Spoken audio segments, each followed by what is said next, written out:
ప్రభునందు ప్రియులైనటువంటి దేవుని యొక్క బిడ్డలకి యేసుక్రీస్తు నామములో శుభములు వందనాలు తెలియజేస్తున్నాను. దేవుని యొక్క వాక్యం ఈ విధంగా తెలియజేస్తుంది. యోహాను సువార్త 3:16 దేవుడు లోకమును ఎంతో ప్రేమించెను, కాగా ఆయన తన అద్వితీయ కుమారునిగా పుట్టిన వాని యందు విశ్వాసముంచు ప్రతివాడును నశింపక నిత్యజీవం పొందినట్లు ఆయనను అనుగ్రహించెను. దేవుడు ఈ లోకమును ప్రేమించడానికి తన కుమారుని, ఏకైక కుమారుని యేసు ప్రభుని ఈ లోకానికి పంపించాడు. ప్రియమైన దేవుని యొక్క బిడ్డలారా, దేవుడు మనుషులందరినీ కూడా ప్రేమిస్తున్నాడు. కుల, మత, జాతి, వర్గ, ప్రాంతీయ భేదం లేకుండా ఆయన అందరినీ కూడా ప్రేమించే దేవుడని దేవుని యొక్క వాక్యము తెలియజేస్తుంది. కాబట్టి ఈ సమయంలో ఎలాంటి పరిస్థితుల్లో ప్రేమిస్తున్నాడు? బలహీనులైన వారిని దేవుడు ప్రేమిస్తున్నాడు.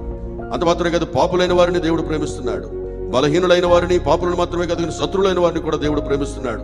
నా ప్రియమైన దేవుని యొక్క బిడ్డలారా, దేవుడు మిమ్మల్ని ప్రేమించాలని, దేవుడు మిమ్మల్ని ఆశీర్వదించాలని మేము కోరుతున్నాము. దేవుడు మిమ్మల్ని, మీ కుటుంబాలను దీవించును గాక.